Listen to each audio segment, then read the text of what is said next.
Bonjour à tous. Bonjour. Déjà, dans un premier temps, je vais rapidement me présenter. Donc, je suis Thomas Chauveau, responsable de la communication chez Ecodev. Je voulais tout d'abord vous remercier pour votre intérêt et d'avoir répondu présent à notre invitation pour cet événement.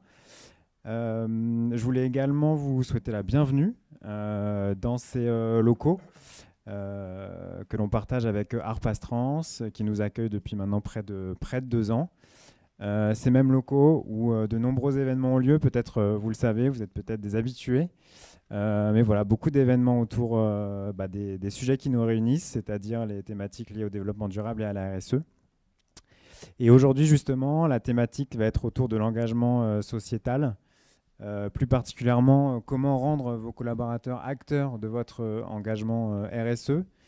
Et donc, pour tenter de répondre à cette question, on est très heureux d'avoir parmi nous Anne Clément, du coup responsable développement chez Microdon, Benjamin Dequester, directeur associé chez Ecodev, Christelle Peignon, qui est juste ici, chargée des programmes mécénat pour le groupe UP, anciennement groupe Chèque Déjeuner, si je peux me permettre, pour ceux qui remettent plus, et Benjamin Garcia, donc responsable environnement au groupe La Poste, plus particulièrement de la branche service courrier colis.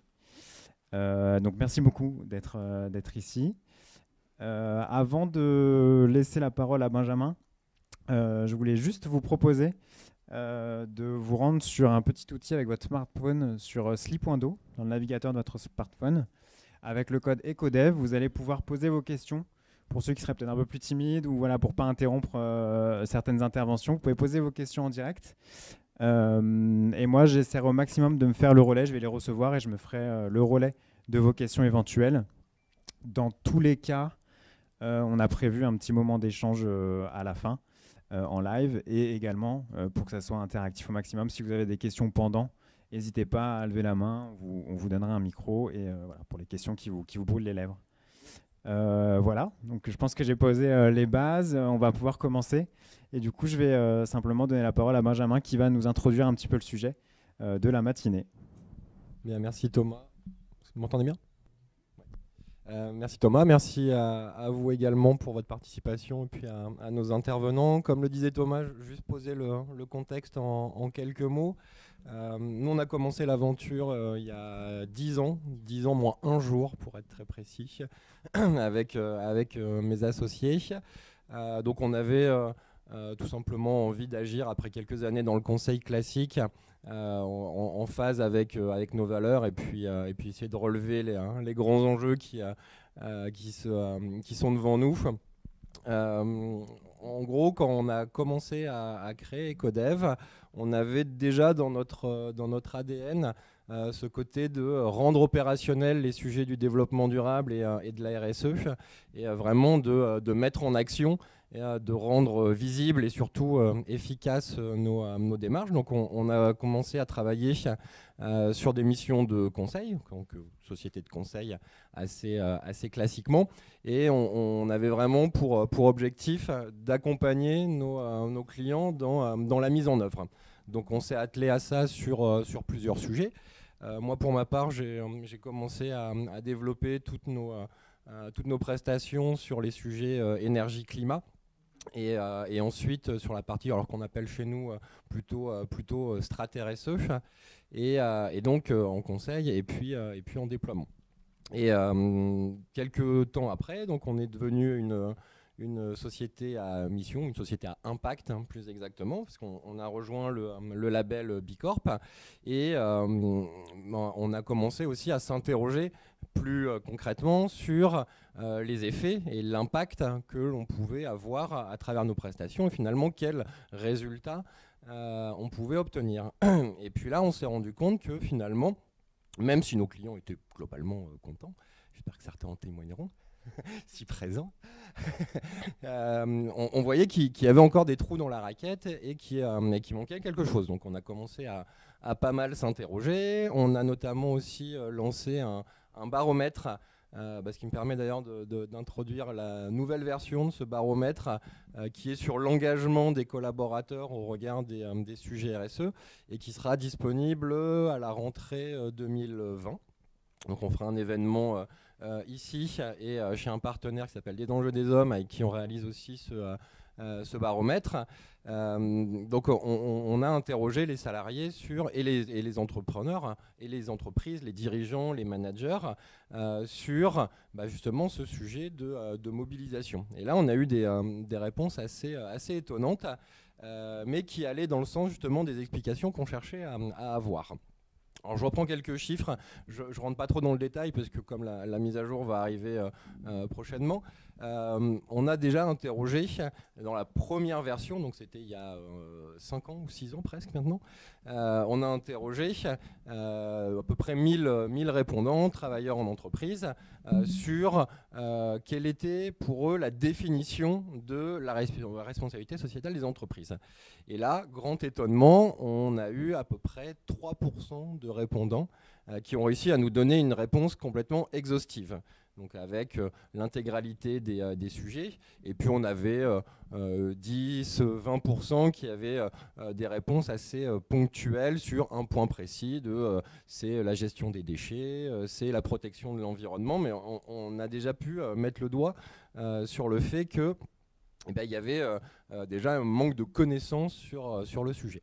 Et quelques années plus tard, et assez fort heureusement d'ailleurs, et j'en parlais d'ailleurs avec Benjamin, où on voit quand même aujourd'hui une prise de conscience globale dans tous les secteurs, auprès de toutes les classes, etc., que le dernier baromètre, il y a 2 ans, on a pu constater qu'il y avait 70% des interrogés qui nous disaient avoir considéré que le sujet était quelque chose de déterminant dans la performance de l'entreprise. Donc on a fait un cheminement complètement énorme par rapport à ça, et ça, globalement, c'est la bonne nouvelle. Nous, ce qu'on voit dans l'approche, les entreprises, on travaille beaucoup avec les entreprises, structurent une démarche RSE pour faire un peu caricatural, mais c'est assez reflétant de la réalité. On voit à peu près 2 approches. On a soit une vraie prise de conscience dans les plus hauts organes de direction de l'entreprise, où là on va se poser des questions. On va se dire, tiens, il est temps de structurer, de connaître là où sont nos vrais enjeux, et après de déployer ça dans les métiers, et dans toutes les activités de l'entreprise. Et puis à l'inverse, on a aussi d'autres interlocuteurs qui vont plutôt le prendre dans ce que j'appelle moi le test and learn, et qui vont de manière peut-être un peu disparate, mais c'est pas bien grave, qui vont mener des actions un peu plus ponctuelles et essayer de faire remonter tout ça jusqu'à le structurer. Et globalement, dans les 2 méthodes, à un moment donné, on se voit qu'il y a souvent un truc qui coince. Et que quand c'est structuré par le haut, à un moment donné, on a du mal à déployer. Et à l'inverse, lorsqu'on est sur des actions assez éparses et ponctuelles, on a du mal à donner du corps et à structurer. Et globalement, ce qu'on a pu réussir à mettre derrière, et ça, beaucoup d'interlocuteurs nous en parlent, c'est le sujet finalement de l'appropriation et de la mobilisation qui nous rejoint aujourd'hui. Et d'ailleurs, c'est assez étonnant parce que si on reprend les données de notre fameux baromètre, on a, alors j'ai plus le chiffre très exact, mais dans les ordres de grandeur, on a à peu près une vingtaine de pourcents, le 80-20 classique, on a à peu près une vingtaine de pourcents des salariés d'entreprise qui nous disent moi, je ne suis pas impliqué dans la démarche RSE de mon entreprise. Et à l'inverse, à hauteur de 80%, ils nous disent qu'ils aimeraient bien être mobilisés. Donc ça, c'est plutôt une bonne nouvelle. Et quand on regarde de l'autre côté de la barrière, même s'il n'y a pas de barrière physique, on interroge les dirigeants d'entreprise ou les cadres, les managers. Ils nous disent que globalement, la démarche RSE, elle est inscrite, mais par contre, qu'ils n'arrivent pas à déployer, à mobiliser derrière. Donc globalement, tout le monde a envie de l'être, mais on n'a pas forcément trouvé le bon moyen d'agir. Et donc on retombe sur ce fameux sujet de mobilisation, sur lequel je mettrai deux aspects en fait. La première chose, c'est peut-être qu'il faut un peu plus acculturer et donner les clés de compréhension sur ce qu'on met derrière les sujets RSE et notamment sur ce que ça représente dans ces métiers.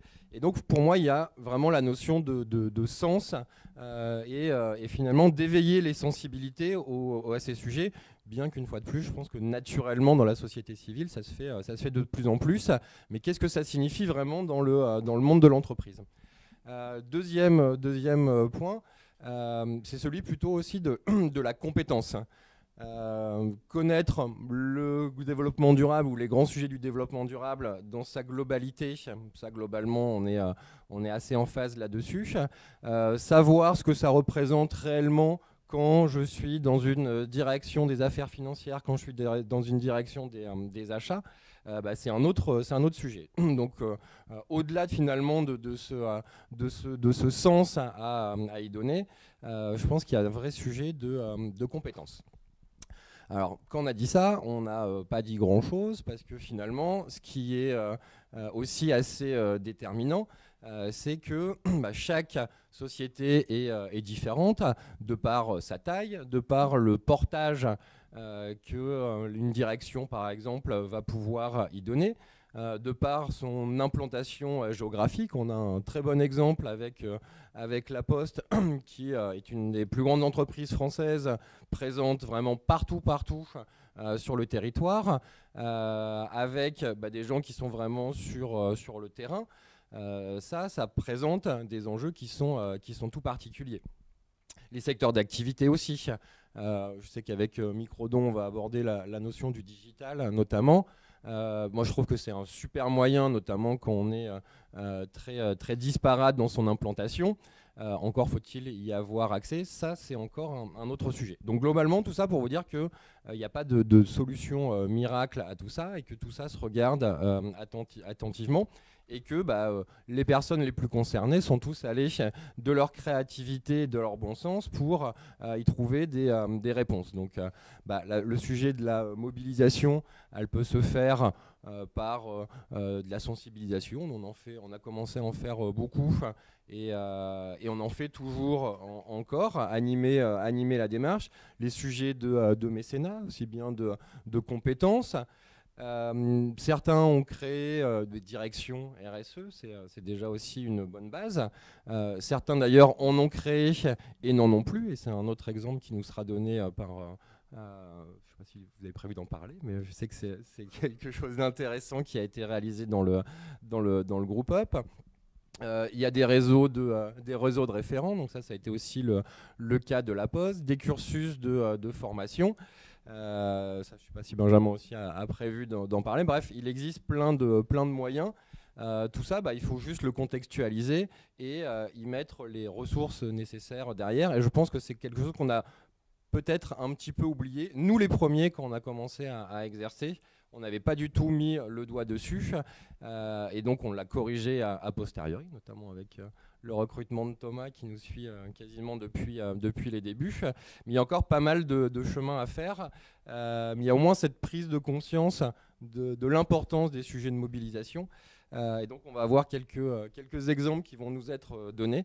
Juste pour terminer, je pense qu'il y a un élément aussi qui est vraiment capital dans tout ce qu'on fait de manière générale dans une entreprise et sur les sujets de la RSE, c'est d'y mettre des indicateurs de mesure, des KPI de performance. Et je pense que le sujet de la mobilisation est aussi un sujet sur lequel ça mérite de se poser pour y mettre des indicateurs. Alors il y a des choses très simples. Combien est-ce que j'ai formé de personnes, combien j'ai dispensé d'heures de mécénat de compétences, etc. Mais c'est vraiment important de le mesurer. Et je pense que la notion de baromètre aussi peut être assez intéressante. Et on va voir aussi qu'il y a des outils qui le permettent. Et donc ça me permet de te passer la main, d'après ce que j'ai compris. Merci Benjamin. Vous m'entendez bien ? Alors, moi, je vais vous parler de microdons. Effectivement, microdons, l'engagement, c'est vraiment au cœur de notre métier. En quelques mots, Microdon, qui est également Bicorp, c'est une entreprise qui développe des solutions innovantes pour faciliter l'engagement, que ce soit au quotidien en entreprise, avec du don du temps ou du don d'argent. Et donc, du coup, on opère dans deux grands univers, les RH, les ressources humaines, mais également le retail, avec la plateforme de l'engagement et des dispositifs d'arrondis solidaires. En quelques chiffres, comme ça sera bien marqué, ça fait un peu plus de 13 millions d'euros collectés et reversés intégralement à des associations depuis une dizaine d'années, qui sont opérées grâce au dispositif d'arrondis solidaires que l'on a dans environ 5000 points de vente aujourd'hui et plus de 400 entreprises. Alors effectivement, notre conviction, c'est que l'engagement, c'est important, et surtout la mobilisation, elle est primordiale pour toutes les entreprises qui sont soucieuses de leur impact sociétal, et donc il faut embarquer les collaborateurs dans une politique RSE. Et de fait, du coup, Microdon, en tant que facilitateur de cet engagement, a conçu et développé une plateforme digitale qui permet de simplifier et surtout centraliser tous les dispositifs de mobilisation solidaire que peut avoir une entreprise et qu'elle propose à ses collaborateurs. Et ça va être très protéiforme. Ça peut être du don de temps, du mécénat de compétences, du bénévolat, du don de RTT, congé solidaire, course solidaire, comme du don d'argent avec le dispositif de l'arrondi sur salaire. Alors du coup, cette plateforme digitale, on ne l'a pas faite de notre côté. Elle a été développée et imaginée avec les interlocuteurs concernés dans les entreprises, à savoir les responsables de mécénat, les responsables RSE, communication interne, et ce pour répondre en fait à 4 besoins bien identifiés. D'une part, première attente, que cela permette de rendre visible et lisible toute la politique d'engagement de l'entreprise. Il faut savoir que la plateforme, c'est un guichet unique qui va permettre à un collaborateur de pouvoir s'inscrire en un clic selon ses affinités et ses envies et ses disponibilités à tout type d'engagement qui lui est proposé. Donc on va faire une espèce de tunnel qui va permettre aux collaborateurs de retrouver tout ce qu'ils peuvent, et on va aussi bien évidemment se caler sur l'organisation de l'entreprise. Je pense notamment si vous êtes organisé par région, par business unit, par pays. Je prends l'exemple de la plateforme d'engagement d'Enedis, où un collaborateur va pouvoir retrouver des missions nationales, des missions solidaires nationales, mais également la possibilité de pouvoir avoir un programme spécifique par région, ce qui va permettre l'ancrage local plus facilement avec des missions dans des associations plus proches des collaborateurs, pour répondre à cette notion de disparité locale qui peut exister. Le deuxième besoin auquel la plateforme a répondu et répond aujourd'hui, c'est un besoin de gain de temps et de fluidité. Parce que ce n'est pas la même chose lorsqu'on a quelques dizaines d'inscriptions à gérer avec son tableau Excel, et lorsqu'on veut passer à l'échelle supérieure et gérer plusieurs centaines d'inscriptions et de candidatures à des missions. 2 illustrations. Aujourd'hui, la Fondation Bouygues Télécom, qui organise chaque année une semaine solidaire en ouvrant plus de 120 missions à travers toute la France, eh bien, elle peut, grâce à la plateforme, gérer plus de 800 candidatures en simultané. Et puis, je vais prendre également l'exemple, et il y a des gens qui le savent puisqu'ils en font partie, chez Allianz, la direction RSE, elle a pu dernièrement gérer 500 inscriptions en 15 jours à des formations de premier secours de la Croix-Rouge. Bon, pour ça, il faut un outil. troisième attente de nos interlocuteurs et auquel la plateforme a répondu, c'est aussi d'offrir un espace de travail qui soit collaboratif. Collaboratif en interne et également en externe.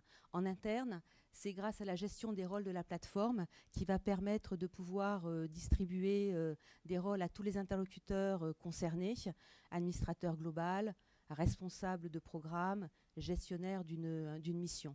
Tout cela se fait en même temps sur un même outil. Et puis, un autre point de collaboration, c'est de rendre les collaborateurs acteurs de cet engagement, puisqu'ils vont pouvoir également poser eux-mêmes des missions, proposer des missions de solidarité sur la plateforme. Notamment, vous êtes bénévole dans une association, vous avez besoin d'une aide de compétences particulières ou simplement de présence lors d'un week-end. Vous pouvez poster votre mission et faire appel d'un seul coup à l'ensemble des collaborateurs de l'entreprise. Donc ça, c'est un point très fort. Et je parlais de collaboration en interne, collaboration également en externe, puisque la plateforme va pouvoir être connectée avec vos partenaires associatifs. C'est le cas aujourd'hui de la Maïf, qui s'appuie sur Planète Urgence pour gérer son programme de congés solidaires. Et également avec cet outil, vous allez, si vous le souhaitez, avoir accès à un espace de partage de missions postées par les centaines d'associations avec lesquelles Microdon est déjà en contact. Voilà. J'avais parlé de 4 besoins et attentes. Le dernier, et non des moindres, on a parlé dans l'introduction de Benjamin, c'est la notion d'indicateur et c'est de pouvoir de vraiment suivre les résultats de vos actions de solidarité tout au long de l'année avec les bons indicateurs, arriver à sortir des KPI de performance. Ça va d'une part, bien sûr, nourrir votre rapport d'activité RSE qu'on ne manquera pas de vous demander, mais également de pouvoir tester des formats. Mission récurrente versus une action ponctuelle. Ça va pouvoir également vous permettre d'identifier les thématiques qui sont les plus porteuses et qui reçoivent le meilleur accueil auprès de vos collaborateurs. Voilà. Donc tout ça pour poser en fait Microdon comme véritablement facilitateur des entreprises qui souhaitent donner embarquer davantage de collaborateurs dans leurs solutions d'engagement et leur stratégie RSE. Et puis, rien ne vaut l'exemplarité et un témoignage pour vous en parler davantage. Donc, je vais laisser la parole à Christelle. Merci, bonjour. Merci de votre accueil. Je voulais juste témoigner en tant que... Voilà, je suis chargée de programme au mécénat du groupe UP, plus particulièrement à la fondation d'entreprise UP. Et le groupe UP, pour ceux qui ne connaissent pas, donc anciennement groupe Chèque Déjeuner, mais il ne faut pas que les chargés de com m'entendent parce qu'ils ne vont pas être contents. En tout cas, le groupe UP, c'est à l'origine une société coopérative qui a été créée il y a plus de 50 ans. Et cette coopérative, elle s'est réinventée et surtout, elle s'est beaucoup internationalisée. Donc, toutes les sociétés, bien sûr, qui font partie du groupe UP ne sont pas des coopératives, mais en tout cas, on a un ADN très fort en ce qui concerne l'engagement des salariés, puisque c'est le propre de la coopérative. La gouvernance fait que les salariés sont très investis dans l'activité et l'activité outre-statutaire, mais l'activité tout court de la société. Et pour le coup, avec cet essaimage, on va dire, sur les territoires, s'est posé la question du sens et de toutes ces valeurs et cette culture qu'on devait exporter sur ces nouveaux territoires.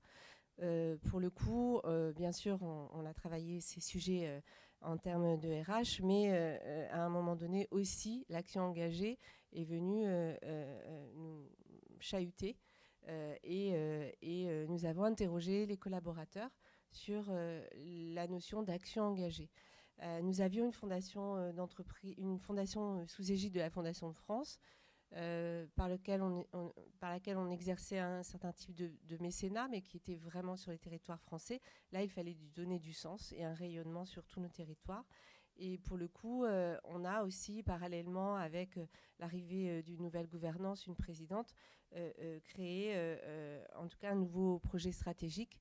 Et ce projet stratégique, on l'a décliné sur 5 programmes, dont un programme sociétal très fort qui permettait d'embarquer les collaborateurs vraiment d'une manière différente, où on apportait cette différenciation par ces parties prenantes, par les collaborateurs, les parties prenantes externes, et ça permettait d'impliquer la totalité des acteurs sur ce projet. Et donc cette mission sociétale, on l'a exprimée, et au départ, la création d'une direction RSE s'est montrée naturelle. Et puis après 2-3 ans de fonctionnement, on s'est dit mais non, la RSE, c'est pas le propre de la direction RSE. Il faut que ce soit infusé dans tous les services, dans tous les territoires. Il faut que les salariés s'en emparent. Une fois qu'on avait dit ça, une très belle intention, donc on a interrogé les salariés, et puis on leur a, en tout cas, on devait exprimer au travers de notre mécénat et de notre action sociétale toute cette philosophie. On a questionné les salariés sur qu'est-ce qu'une action sociétale, qu'est-ce qu'une action engagée. Et on a abouti à la création, outre l'infusion, la dissolution, on va dire, de la direction RSE dont je faisais partie. On a aussi apporté du sens et de la cohérence au travers d'une politique de mécénat. Donc on a créé une politique de mécénat. Et cette politique de mécénat, une fois qu'on l'a créée, qu'on l'a rédigée, eh bien, elle a exprimé le besoin d'avoir une fondation d'entreprise.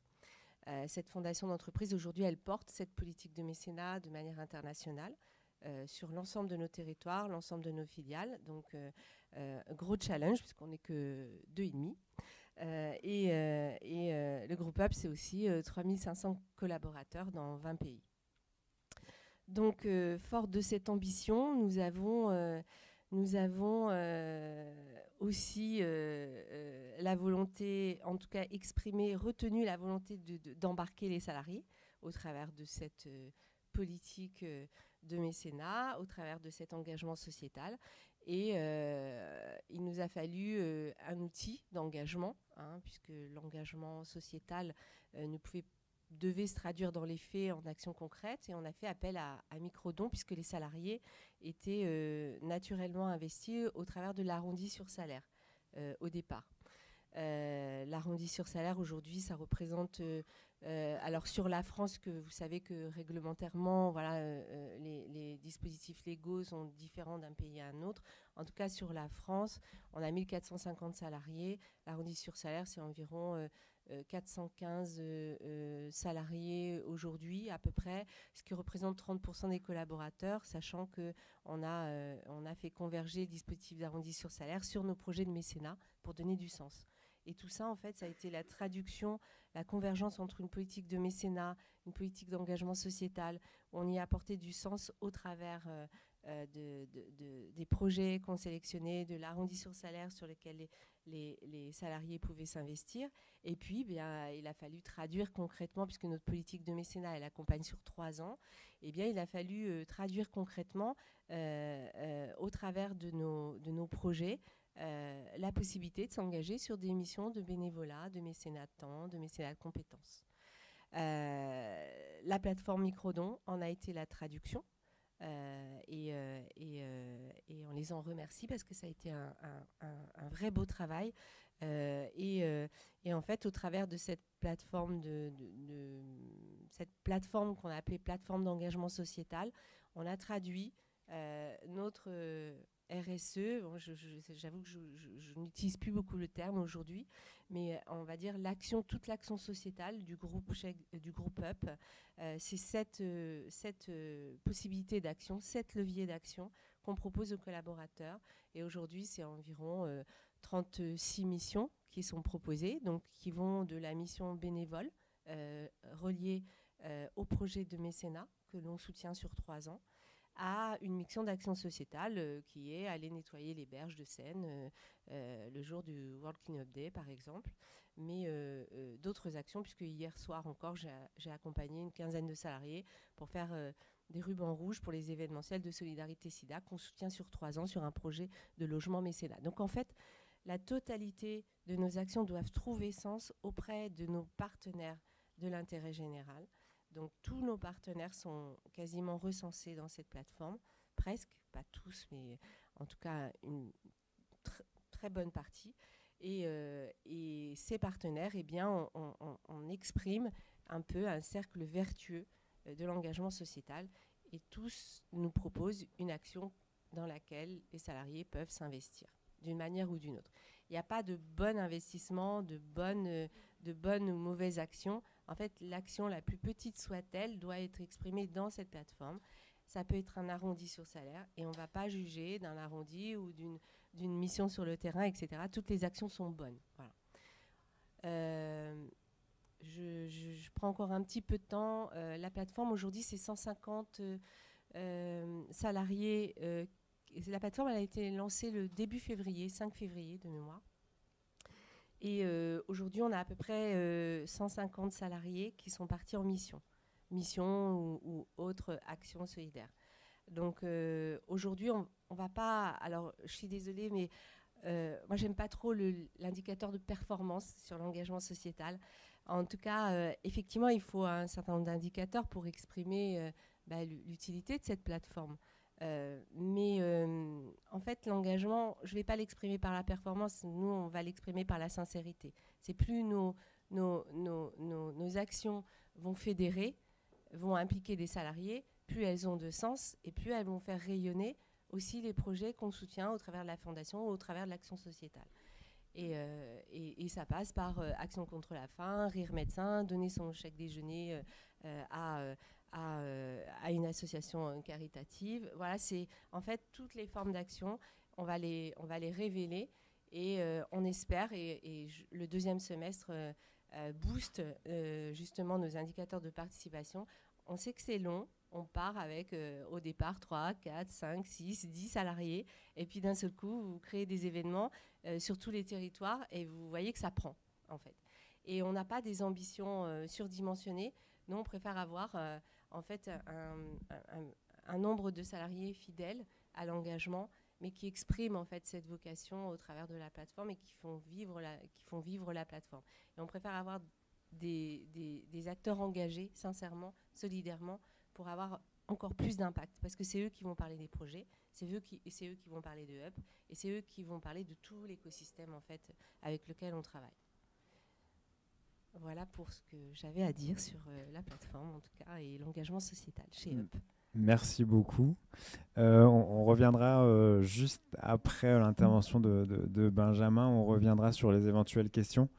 Et nous-mêmes, on aura sûrement des questions à vous poser. Mais avant, du coup, j'aimerais donner la parole à Benjamin pour que tu puisses nous expliquer un peu les démarches que vous avez pu mettre en place pour engager les collaborateurs. Voilà. Merci. Oui, donc moi je suis Benjamin Garcia, je travaille donc à la direction de la RSE, de la branche service courrier et colis, qui est donc le métier historique courrier et colis de la Poste et nouveaux services. Alors je trouve que c'est très intéressant ce que vous avez dit sur la dissolution, je ne sais pas comment vous l'appelez, de votre direction RSE. C'est vrai que moi quand je suis arrivé à la Poste, ça fait un peu plus de 10 ans, et on se disait qu'idéalement une direction RSE a pour vocation de s'autodétruire entre guillemets pour que tout parte et tous infuse dans les différentes directions. Malheureusement, elle est encore là chez nous, et j'y suis, c'est une autre branche, mais voilà, donc peut-être qu'à terme, on aura réussi justement cet élan vers les différentes directions, les différentes équipes. Mais justement, je pense qu'on a la même démarche. Nous, notre objectif, quand on parle d'engagement et de mobilisation des collaborateurs aux questions de RSE, aux questions de développement durable, c'est vraiment de comment on touche ces collaborateurs et comment on les fait s'approprier le sujet. Alors peut-être une particularité pour la Poste, on est une grosse entreprise, donc c'est peut-être un des points à la fois forts et faibles. Nous, à la branche service courrier colis, donc on est un peu plus de 120 000. Donc ça fait beaucoup, il y a 70 000 ou 72 000 factrices et facteurs. Il y a donc beaucoup de gens sur le terrain, donc les facteurs, les agents de tri, ce qu'on appelle les encadrants, les managers de proximité, etc. On a plein d'établissements, on a plus de donc 500 établissements qui regroupent plusieurs sites, donc en tout 2000 sites en France. On a différentes directions territoriales, etc. Puis on a bien sûr toutes les grandes directions sièges nationales avec qui on travaille. Donc comment rapidement je peux vous résumer nos actions et notre stratégie de mobilisation. Alors je rebondirai sur ce que tu disais, Benjamin. Il y a deux façons de faire. Soit on va mobiliser les managers et les décideurs, et puis on fait en sorte que ça se diffuse sur le terrain. Soit on fait plutôt du bottom-up. Alors désolé d'être un petit peu dans la neutralité, mais on essaye de faire les deux. Voilà. C'est vrai que, mais je dirais que on avait estimé il y a quelque temps que, étant une entreprise de main-d'œuvre, le gros du sujet, le gros de la mobilisation, c'est quand même sur le terrain. On a estimé, par exemple, lorsqu'on a, je vous en parlerai, fait des formations sur l'enjeu carbone auprès des directeurs d'établissement, directrices et directeurs d'établissement, on a estimé que 60% du gisement de réduction, donc les grandes actions de réduction de notre impact carbone sur les véhicules, sur les bâtiments, sur les transports, etc., 60% étaient vraiment à la maille du terrain, c'est-à-dire dans les établissements, dans les directions territoriales. Et donc 40%, on va dire, au niveau stratégique, donc par exemple les grands plans de transport nationaux, etc., les politiques achats de gros matériel, etc., mais sinon 60%, donc voilà. Donc pour vous donner une idée, donc on a tout intérêt, je dirais, à mobiliser les équipes. Et alors je vais peut-être plus parler de mobilisation que d'engagement, mais effectivement, je pense qu'on est moins avancé sur la partie engagement.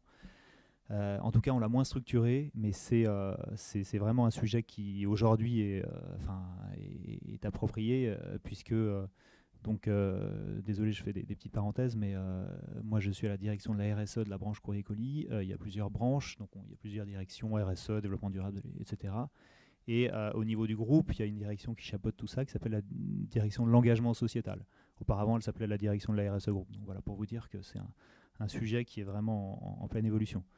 Donc pour faire rapidement, moi je dirais qu'on a 3 axes de mobilisation et d'appropriation à la RSE des collaborateurs. Donc c'est des axes peut-être assez classiques, en tout cas pour les 2 premiers. Le premier, c'est, et tu le disais, c'est la formation. Donc c'est faire en sorte que les personnes que l'on cible, donc à la fois la totalité, mais aussi des cibles particulières au niveau des directrices et directeurs d'établissement, au niveau des équipes marketing, au niveau des commerciaux, faire en sorte qu'ils s'approprient les sujets et surtout, non pas qu'ils deviennent experts du carbone ou experts de la RSE au sens large, mais l'idée c'est qu'ils comprennent quels sont les enjeux et comment ils peuvent les traduire dans leur métier pour qu'ils agissent vraiment à leur échelle, à leur niveau, selon leur poste. Donc ça, c'est vraiment ce qui détermine toutes nos formations. C'est vraiment faire en sorte que, en gros, les collaboratrices, collaborateurs soient vraiment acteurs du sujet à leur niveau. Donc on a, pour vous citer quelques exemples, une formation donc e-learning qui est un petit peu un best-seller, puisqu'il y a plus de 60 000 formés depuis fin 2015. Donc là, c'est la formation généraliste qui s'adresse vraiment à tout le monde et qui cible de manière très pédagogique les différents leviers d'action pour un peu les grands métiers, qu'on soit facteur, qu'on soit responsable, contrôle de gestion en établissement, etc. Et cette formation s'appelle Être acteur et ambassadeur de la RSE. Voilà, donc ça c'est un premier exemple. On a formé aussi les directrices, directeurs d'établissement pendant 2 ans avec Ecodev, donc je le cite, aux enjeux du carbone. Et là, ça s'appelait, en gros, je ne me rappelle plus exactement, mais c'était faire du carbone un levier de valeur.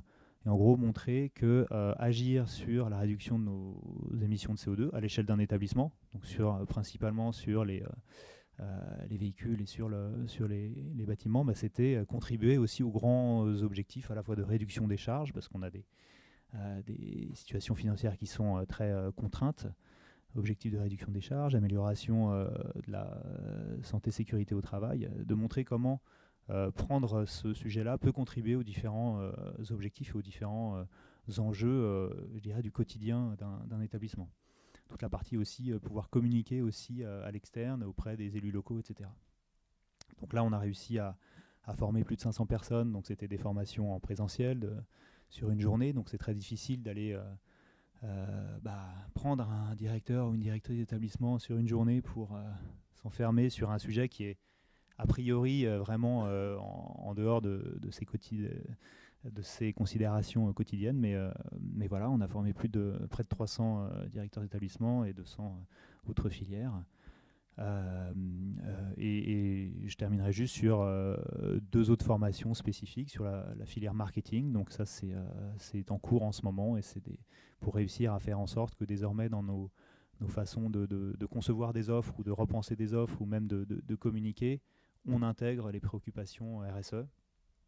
Et ça, c'est un gros travail, là aussi. Et puis formation aussi des équipes commerciales, puisque elles sont de plus en plus confrontées à des questionnements de la part des clients, qu'ils soient grands comptes ou même particuliers, élus également, et donc des clients de plus en plus précis sur leur impact carbone qu'ils ont avec la Poste, notre politique RSE, etc. Et je dirais qu'il y a quelques années, pour caricaturer, il suffisait de fournir le rapport RSE et on répondait aux questions. Aujourd'hui, c'est plus du tout comme ça. C'est vraiment des réponses personnalisées qu'ils attendent, des bilans carbone spécifiques. Donc voilà.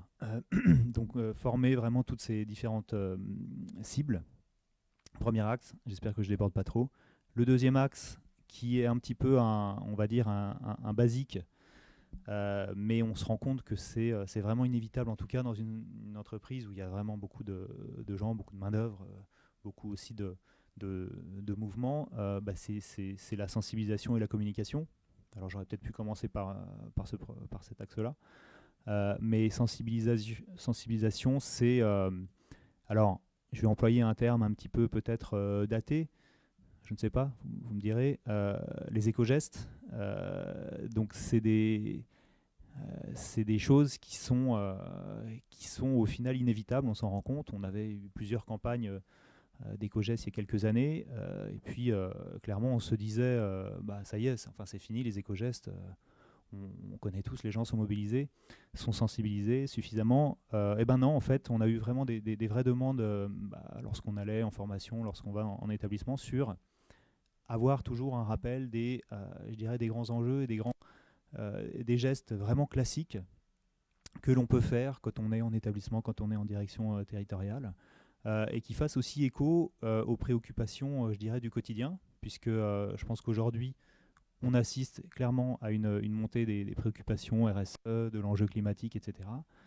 Il y a un vrai engagement de tout un chacun dans la vie quotidienne, et donc il y a un besoin aussi de s'y retrouver lorsqu'on est dans le cadre professionnel. Donc voilà des éco-gestes. Alors on a essayé d'améliorer un petit peu la réponse, hein. On n'est pas plus sur par exemple de l'affichage ou des choses comme ça. On essaie de fournir des kits, des outils par thématique. Donc on a travaillé jusqu'à présent depuis 2018 sur 3 thématiques: l'énergie, les transports, les déchets, donc des choses assez basiques mais qui sont des vrais enjeux pour nous, avec donc des kits qui fournissent un peu les basiques pour les enjeux, les chiffres clés à la Poste, des exemples d'outils de mobilisation, des quiz clés en main, et surtout des bonnes pratiques aussi, faire témoigner ce qui se fait, parce qu'il y a plein de choses qui se font et qui ne se savent pas forcément. Donc voilà. D'autres exemples de mobilisation, c'est par exemple ce qu'on a fait il y a quelques années sur ce qu'on appelait les cafés climat. Donc on intervenait avec un tiers externe dans des grandes réunions, donc soit au niveau d'une direction territoriale, soit au niveau d'une direction régionale. Et on témoignait donc là principalement sur l'enjeu climatique avec des experts soit du WWF soit de I4CE qui est donc le think tank de la Caisse des dépôts sur le climat, pendant 1h30 sur vraiment les enjeux climat, questions-réponses. Et je dirais que c'était avoir un tiers externe qui présente vraiment les enjeux avec son expertise. C'est toujours intéressant. Et là, vraiment, l'idée, c'était de cibler tout le monde, tous ceux qui souhaitaient bien s'inscrire. Donc, on avait des facteurs, on avait des dirigeants. Donc, voilà, donc ça, c'est très intéressant aussi. Et troisième axe, et je m'arrêterai là, peut-être un petit peu plus dans l'engagement, c'est l'axe motiver et rendre fier. Donc il y a pas mal d'actions qu'on essaye de développer, et notamment une en particulier qui est le fonds carbone. Donc ça, c'est un projet qu'on a lancé en 2017. L'idée, alors vous connaissez peut-être un petit peu le fonctionnement, l'idée c'est de disposer d'une enveloppe financière qui permet de financer des projets qui ont pour vocation de réduire les émissions de gaz à effet de serre, donc des projets qui sont portés sur le terrain, donc encore une fois au niveau des établissements. Donc on n'est pas encore sur un principe de taxe carbone interne, parce que le fonds carbone idéal, l'argent est alimenté via une taxe carbone interne et qui permet ensuite d'être reversé aux différents projets. On n'en est pas encore là. Ceci dit, on dispose d'un budget donc, qui est à la fois important et, je dirais, mineur à l'échelle de la Poste. On a environ 300 000 € chaque année. Donc il y a un appel à projet, il y a des critères de sélection, il y a un jury qui se réunit, il y a des dossiers de candidature à remplir, des outils à remplir pour calculer à la fois les gains CO2 et aussi la rentabilité. Voilà, et on s'est vraiment aperçu que c'est quelque chose qui crée beaucoup de motivation, beaucoup d'engouement. La première année, donc en 2017, on ne savait vraiment pas où on allait. On se disait 300 000 €, on n'arrivera jamais à les dépenser. Voilà. On a eu beaucoup plus de projets que de capacité de financement. Hein. Si on voulait financer tous les projets, la première année, il nous aurait fallu 1 million d'euros. Donc on avait 3 fois plus de projets que de budget. Et on a vraiment vu que c'est quelque chose qui permet à la fois de créer des équipes projets, donc, qui sont des gens dans les établissements avec les directrices, les directeurs, les contrôleurs de gestion, etc. Ça fait naître aussi pas mal ça révèle plutôt des expertises que l'on ne soupçonnait pas, des gens qui se révèlent vraiment experts, j'en parlerai tout à l'heure peut-être, mais experts énergie, experts biodiversité, etc. Et puis ça crée une vraie reconnaissance. Hein. Après, donc on a profité pour faire des remises de prix, etc. Et il y a des vraies des reconnaissances au niveau individuel, bien sûr, au niveau des établissements qui sont lauréats, parce que c'est des projets aussi que l'on finance, qui sont utiles, et même au niveau des grands patrons territoriaux qui sont très fiers d'avoir 4 ou 5 établissements qui sont lauréats du fonds carbone, etc. Donc voilà, donc former, sensibiliser et communiquer, et puis motiver, rendre fier. Voilà un peu les 3 axes de mobilisation et d'engagement que je peux vous dire aujourd'hui. Je m'arrête là peut-être. Ça marche. on va essayer d'aller un petit peu plus loin. Anne, je ne sais pas si tu as des questions supplémentaires pour Christelle ou si j'enchaîne. J'en avais une qui concernait en fait le calendrier de vos actions, puisqu'en fait vous proposez de nombreuses possibilités de s'engager.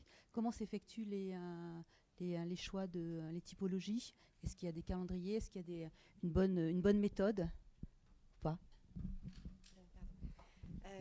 Alors la méthode, en fait, tous les projets qui sont en ligne sur la plateforme sont des projets qu'on a travaillés avec nos partenaires. Donc nos partenaires, ça peut être des partenaires de la fondation, comme ça peut être des partenaires de l'action des partenaires sociétaux. Voilà. Donc sur les partenaires de la fondation, il y a une politique de mécénat qui embarque les projets sur 3 ans, et 1 an après l'accompagnement du projet, que j'effectue 2 fois par an sur le terrain avec l'association, on embarque, on a dans notre convention, on va dire l'obligation, ou en tout cas l'aspiration d'embarquer 1 à 2 ou voire plus collaborateurs sur une mission que l'association aura créée. Une fois que l'association a atteint cette maturité, au bout d'1 an, on se connaît bien, on a tissé des liens, donc on travaille sur une petite rédaction qui est pluguée à la plateforme de l'engagement solidaire, et on fait rentrer cette mission pour faire partir de 1 salarié bénévole à une mission plus collective qui peut être du team building solidaire par exemple, et là on va donc on a le prisme mécénat, bénévolat, et on a le prisme action sociétale en solidarité collective, où là voilà, on consacre un événement, donc ça peut être un événement dans l'année, 1 à 2 événements, une date précise, voilà, un calendrier, ou sur des missions bénévoles, eh bien, comme on fait de l'accompagnement sur la durée, eh bien, par exemple, on a la Tablée des chefs. C'est une association où on va dans les maisons d'enfants à caractère social. Donc, il y a un salarié qui va 3 fois dans l'année dans ces maisons d'enfants à caractère social, accompagner un grand chef qui apporte l'éducation alimentaire, apprendre à ces jeunes à gérer un budget et sortir en fait de leur problématique sociale, et pour leur apprendre à cuisiner, à gérer un budget, à faire du lien social en fait. Et le salarié, il est là aux côtés du grand chef pour essayer d'apporter ce lien et d'avoir un regard extérieur aussi, de donner un regard extérieur à ces jeunes. Donc voilà, un calendrier, c'est en tout cas à discuter avec les associations, selon les possibilités de l'association.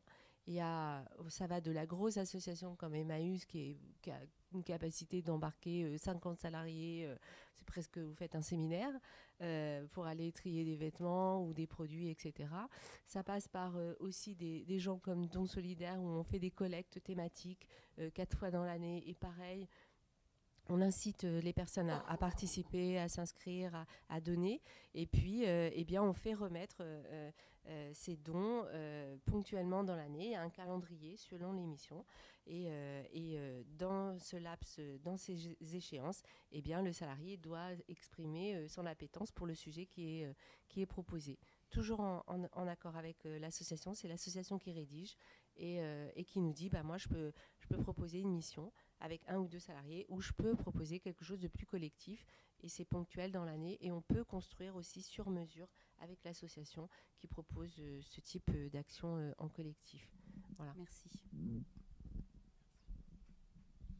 Merci. Alors moi, j'ai une petite question pour Benjamin, supplémentaire.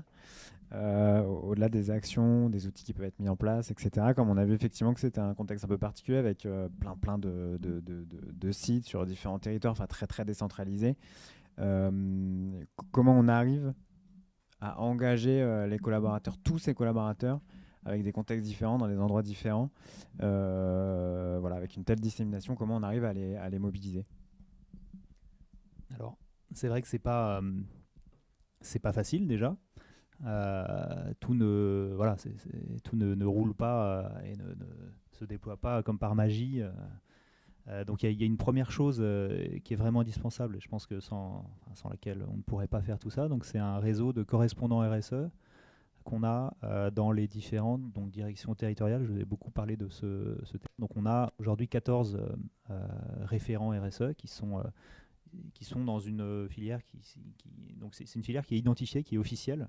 Ce sont des risk managers, donc ils travaillent sur les questions de risque réglementaires, etc.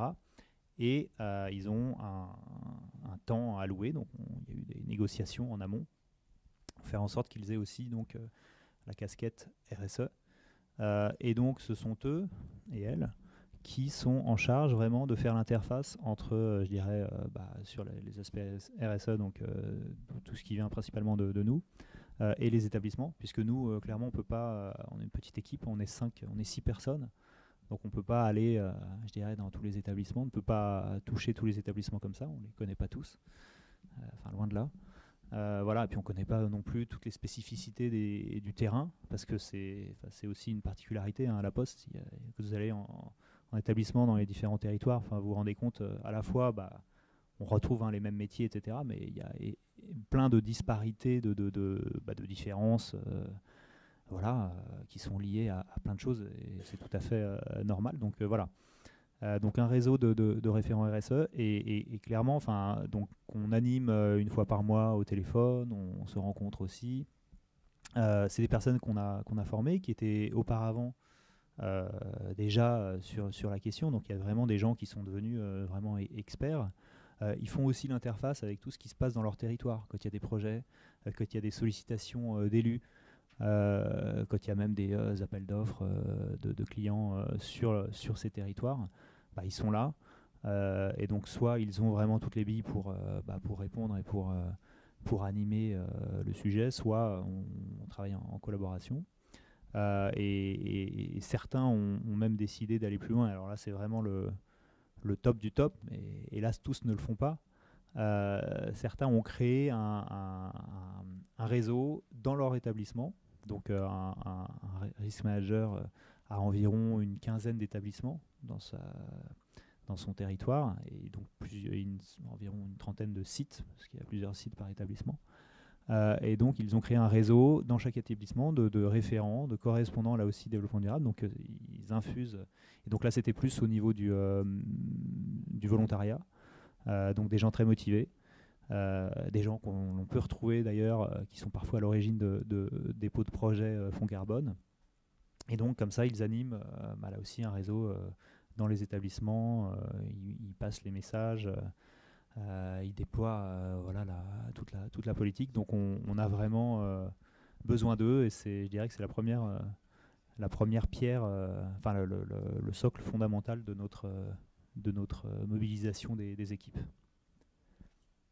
Merci. Je vais rebondir je vais changer un peu de sujet sur des questions de la salle du coup.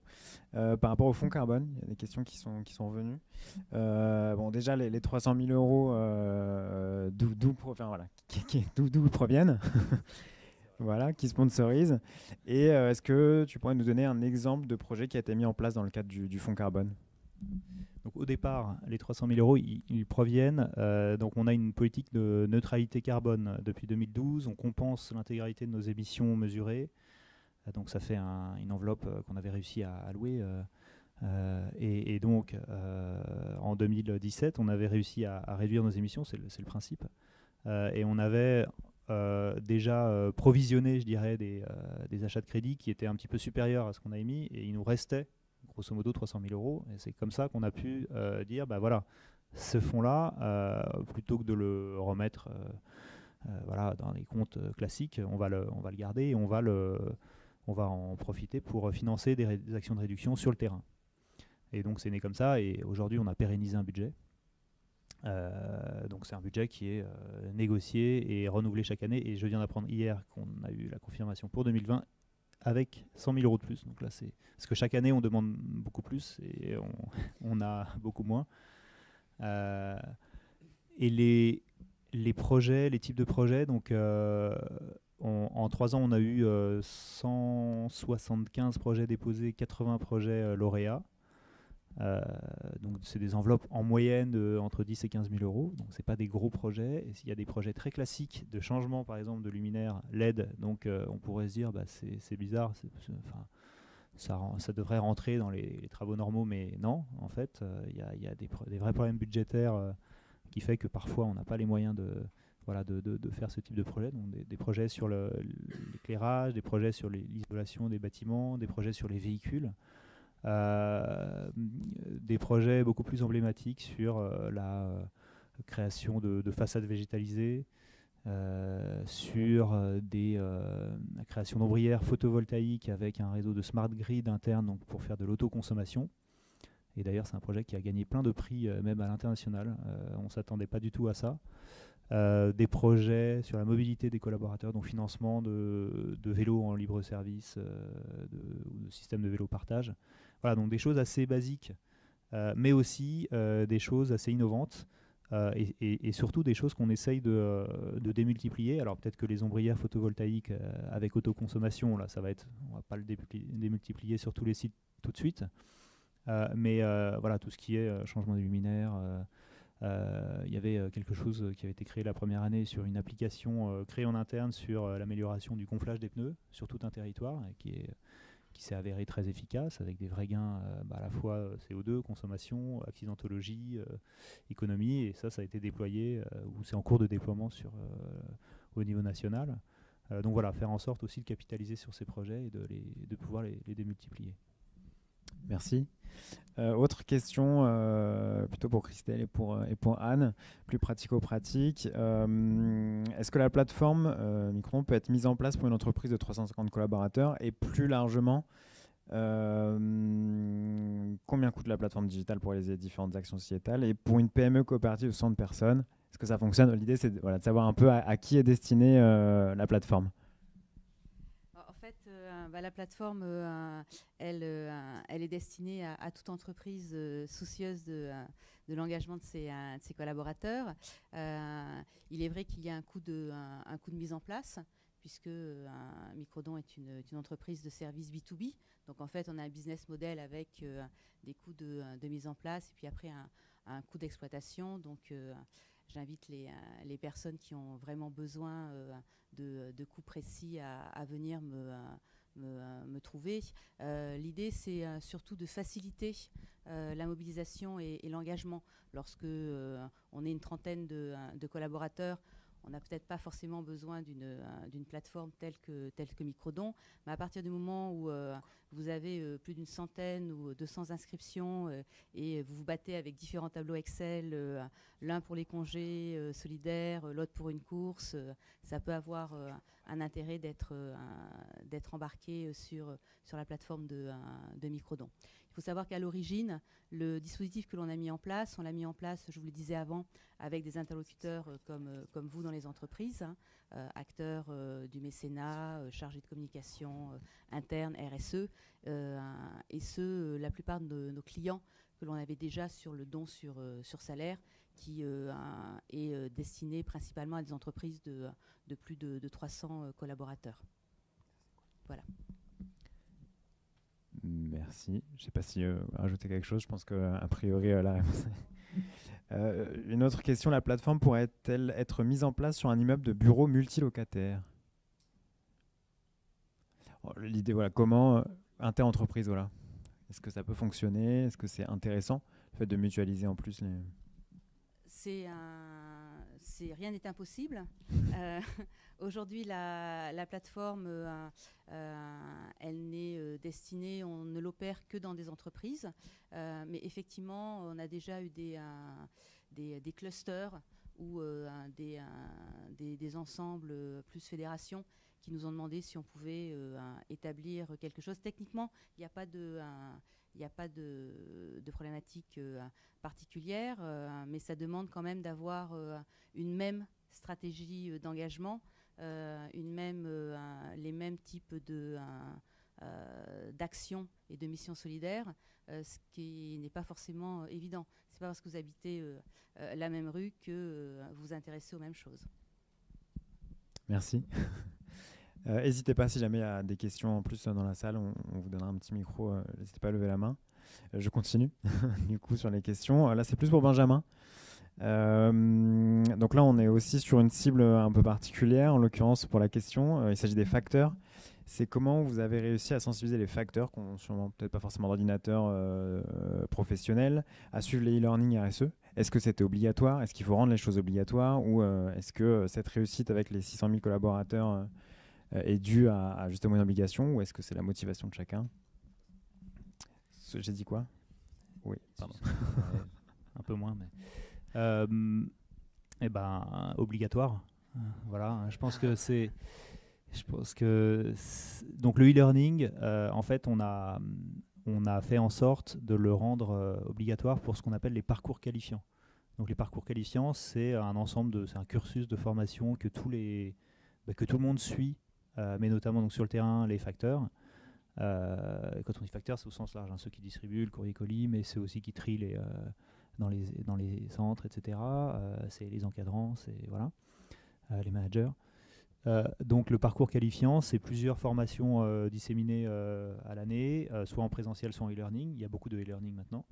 Et donc ce e-learning qu'on a développé, donc c'était en fin 2015, on a travaillé donc avec les instances, donc il y a une université interne qui s'appelle l'université Courrier-Colis, et on l'a rendu obligatoire. Donc c'est pour ça qu'on a aussi aujourd'hui 60 000 personnes qui sont formées.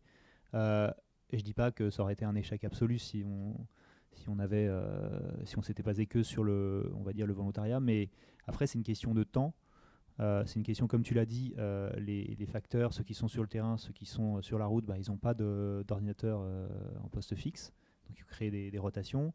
Il faut aussi, quand ils sont en formation, ils ne sont pas en train de distribuer du courrier, donc c'est toute une logistique à mettre en place.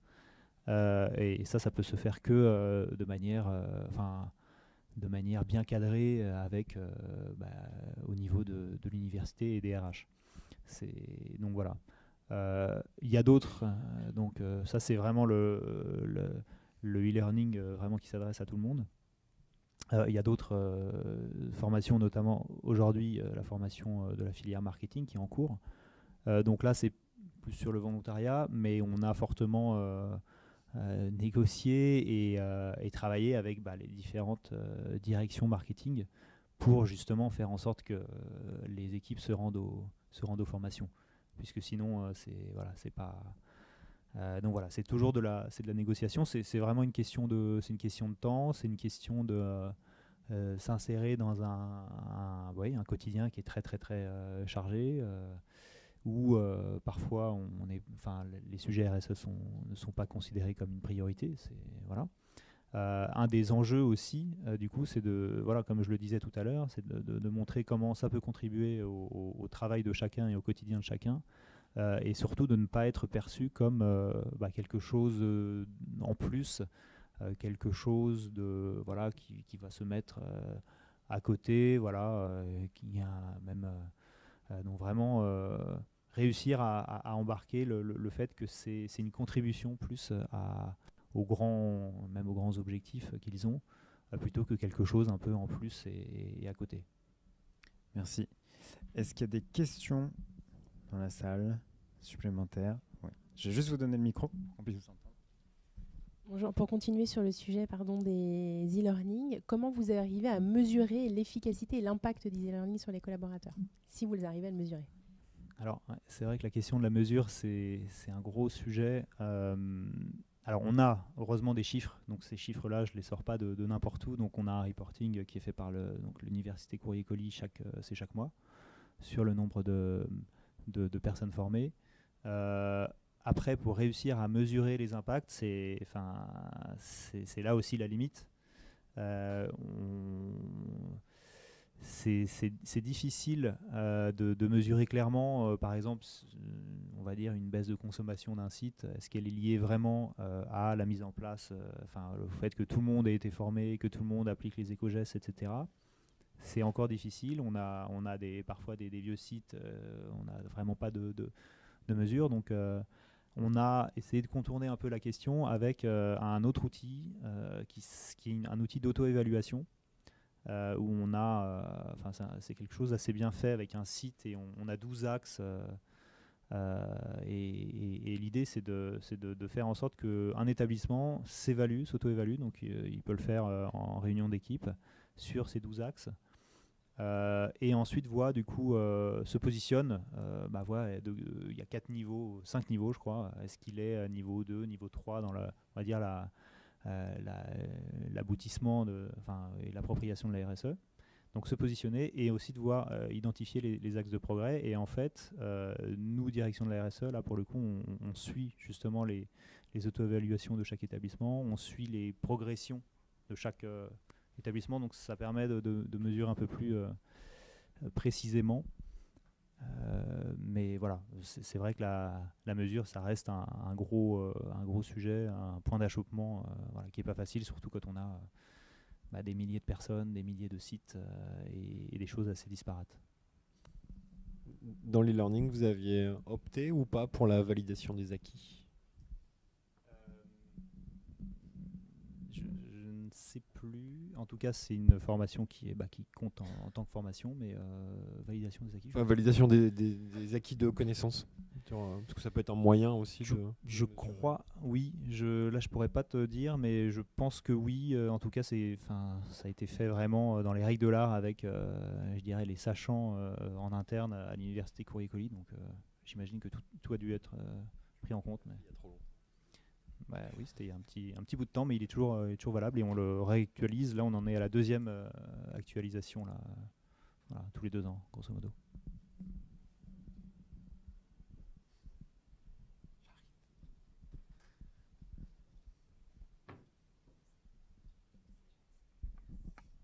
Merci. J'avais une petite question pour le groupe UP. Donc, je trouve ça hyper intéressant, la dissolution de la RSE. Alors, nous, on est chez AXA, donc forcément, on rejoint un petit peu les problématiques de la Poste. Nous, on ne peut pas vraiment faire ce genre de choses.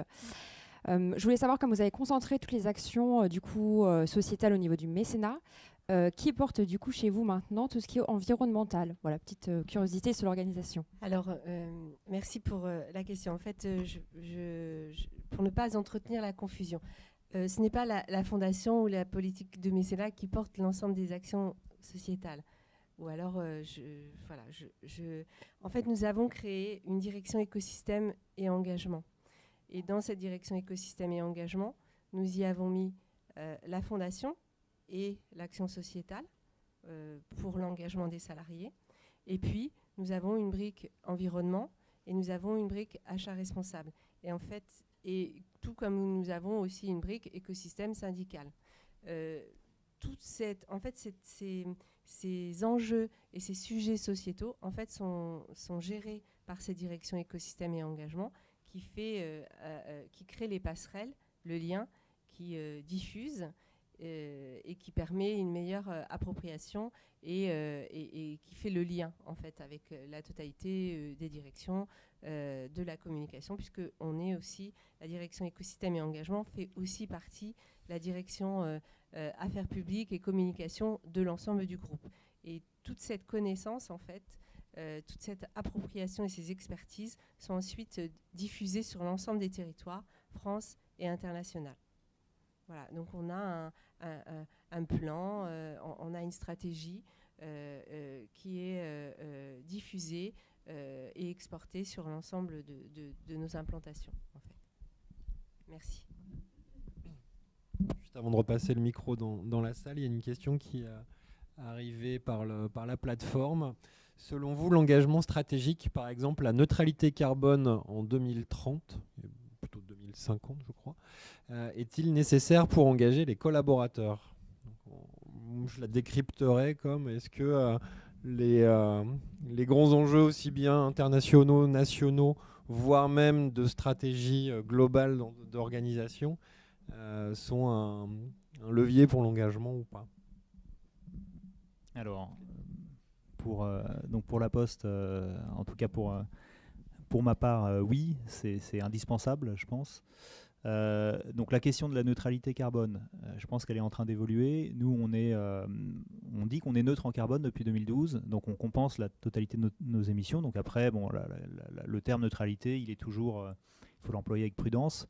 Notre objectif, ce n'est pas de dire, on compense, donc c'est bon, on n'a plus rien à faire. C'est vraiment, on est dans une démarche, je pense que vous le savez, l'objectif c'est de réduire le maximum et donc d'atteindre effectivement une neutralité ou plutôt une zéro émission nette, c'est-à-dire réduire le plus possible et le restant le compenser en puits de carbone.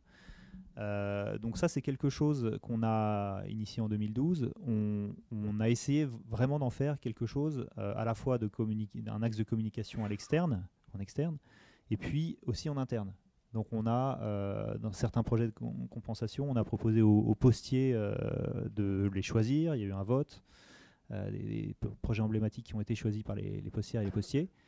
Donc on pensait que c'était un élément vraiment de motivation. Et je dis on pensait puisque on s'est rendu compte que c'était pas suffisant, qu'il était peut-être pas assez connu, mais en revanche, quand les postières et les postiers savaient, notamment lors du vote qui intervenait quelques années après le lancement, il y avait là aussi une vraie reconnaissance, une vraie fierté aussi d'appartenir à une entreprise qui s'engage sur des projets sociétaux. Donc il faut savoir que les projets de compensation que l'on choisit, c'est des projets qui sont, on va dire, à haute... il y a beaucoup de co-bénéfices. Donc il y a des certifications VCS, Gold Standard, des choses qui garantissent qu'on n'est pas que sur le CO2, mais aussi sur l'amélioration des conditions de vie, des populations. C'est souvent des projets dans les pays du Sud en développement, donc c'est au Cambodge, au Kenya, etc. Ça, c'est le premier axe. Je dirais que ça évolue là, clairement, et notamment depuis l'année dernière, et on en parlait, il y a eu un petit déclic avec la démission de Nicolas Hulot. Il y a vraiment ça bouge clairement sur ces questions-là, à la fois au niveau de nos dirigeants, à la fois au niveau du terrain. Et donc, on a ajouté une pierre à cette politique de neutralité. On a rejoint la démarche SBT, donc Science Based Targets, qui vise à déterminer des objectifs de réduction qui sont en accord avec l'accord de Paris. En gros, comment on peut respecter à notre niveau les 2 degrés de réchauffement et ne pas les dépasser. On a réussi à être validé en juin dernier, et donc ça, c'est quelque chose qui est un gros sujet. Du coup, nos patronnes s'en sont emparés, donc tant mieux. On a fait une grande communication interne avec des grosses bâches qu'on a aujourd'hui en ce moment dans les plateformes, avec objectifs de degrés, etc., notre contribution La Poste. Donc on pense que, pour répondre à cette question, la question de la neutralité carbone, c'est vraiment un élément qui embarque. En tout cas, il faut le faire savoir. Donc c'est ce qu'on fait vraiment. On n'a pas encore les retours de cette campagne qui vient de démarrer là. Mais voilà, je pense que c'est vraiment un élément qui peut embarquer les collaborateurs. Pour compléter la réponse et pour avoir fait le tour de France avec toi sur les formations carbone, l'angle qu'on avait donné à cette formation était assez en forme d'entonnoir, où on débutait sur un éveil assez global au sujet pour bien le mettre en perspective et donner finalement les notions de base. Et on s'était attelé aussi à vraiment diffuser, donner la vision finalement que vous aviez avec vos ambitions, vos engagements. On avait aussi le témoignage de Philippe Dorge, qui est le directeur général de la branche Service Courricolis. Directeur général de la branche pour cette notion de portage et vraiment d'incarnation du sujet. Donc l'idée, c'est de susciter l'intérêt. Et puis tout au long de la journée, on se rapprochait de plus en plus des problématiques terrain des postiers, des responsables d'établissements. Et il ressortait même avec vraiment un plan d'action local. Donc il y avait vraiment cette mise en perspective pour créer l'adhésion. Et puis après, une fois qu'on avait ce socle de base, vraiment le contextualiser localement et pour faciliter l'appropriation. Je trouvais ça assez intéressant comme approche. Puis les effets avaient l'air d'être assez positifs. Je voudrais juste, je rejoins tout à fait ce qui a été dit.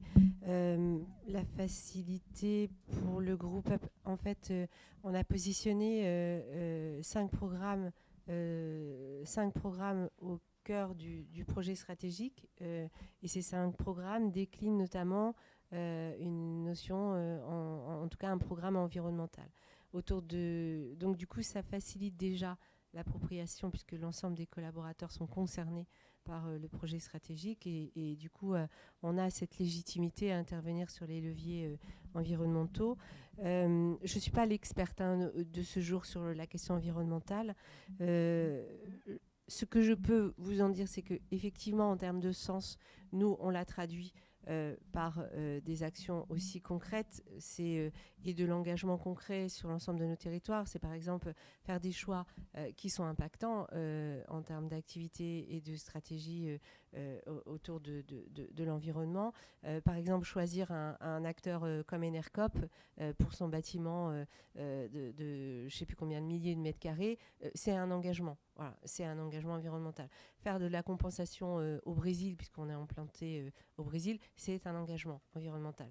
Donc en fait, c'est la somme de ces actions qu'on traduit au travers du projet stratégique qui porte en fait la question de l'impact environnemental, qui va permettre en tout cas de traduire en fait cette ambition.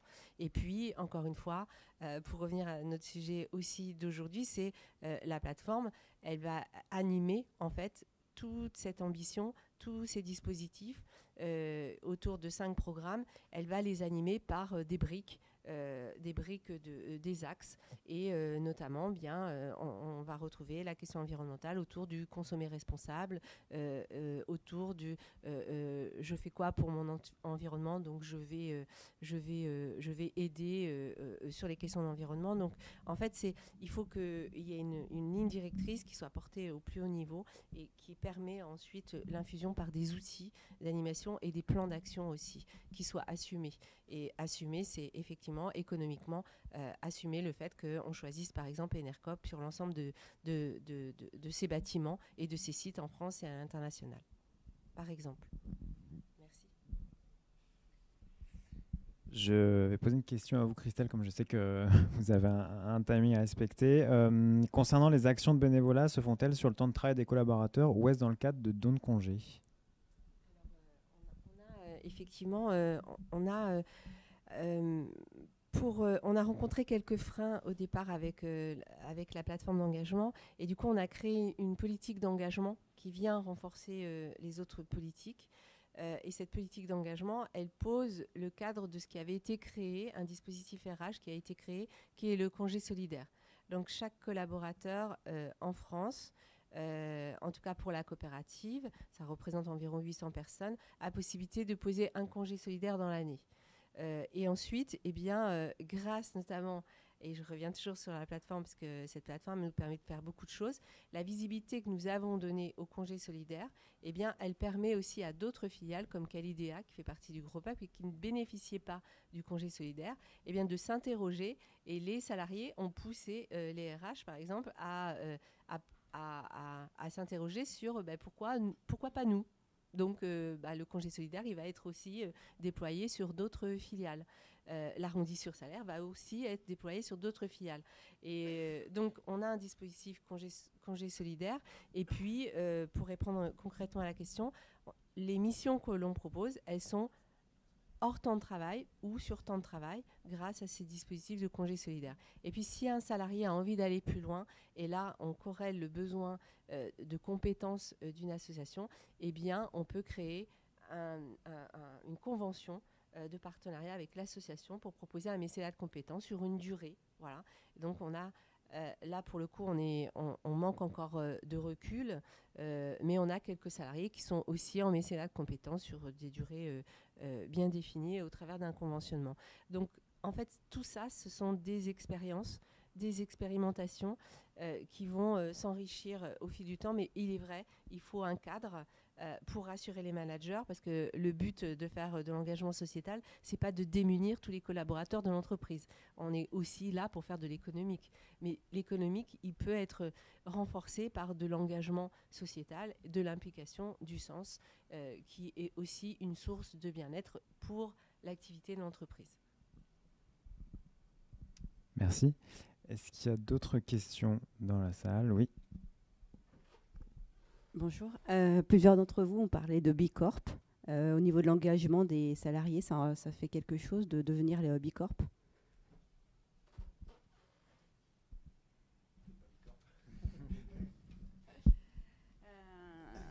En fait, c'est une grande fierté.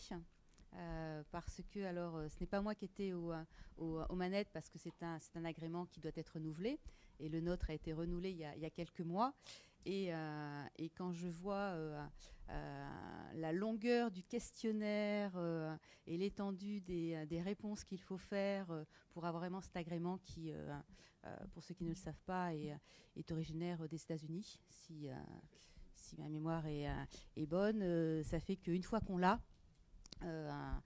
c'est assez formidable, mais c'est aussi une prise de conscience que sur certains éléments, alors je ne pourrais pas vous les donner ici, on a encore des progrès à faire. Et ça permet en tout cas, dans ce cadre de ce questionnaire, de vraiment se poser les bonnes questions sur l'impact social, sociétal et environnemental que l'on peut avoir. On est une vingtaine de collaborateurs, on est tous chez Microdon très fortement engagés, on vraiment suit les traces de nos fondateurs, donc on a vraiment l'impression déjà de faire pas mal de choses. On s'aperçoit qu'on peut encore faire plus et mieux. Et en ça, c'est vraiment bien. Je partage absolument la réponse. Nous, ça nous a aidé à faire ce qu'on dit à nos clients de ne pas faire. Donc ça nous a aidé à structurer les choses. Quand on était Bicorp, c'était en 2015, on devait être 10 personnes. Donc tout se faisait vraiment de manière très informelle.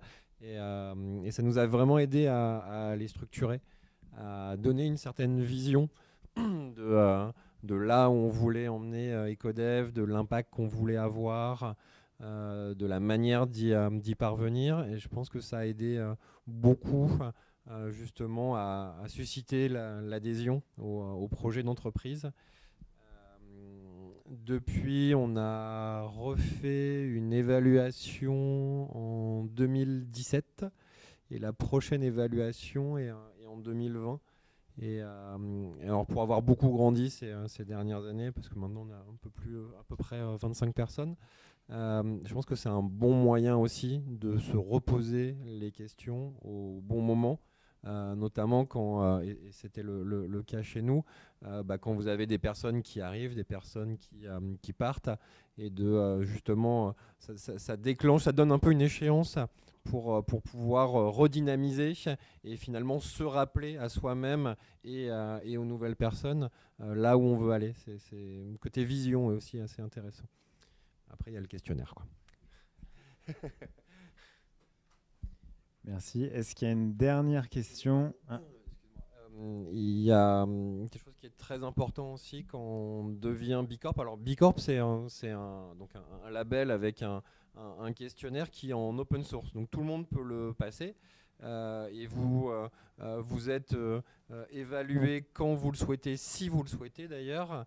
Et donc vous pouvez obtenir le label à partir du moment où c'est vous qui déclenchez l'appel chez Bicorp. Donc ça, c'est juste pour le mécanisme.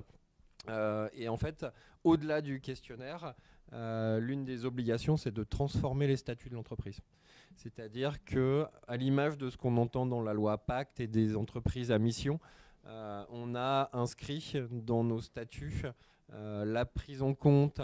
Donc il y a deux choses, c'est la prise en compte de l'ensemble des parties prenantes et non pas que des actionnaires de l'entreprise.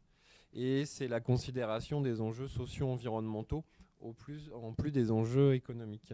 Et ça, je pense que c'est aussi quelque chose d'important pour définir la mission de l'entreprise et la partager.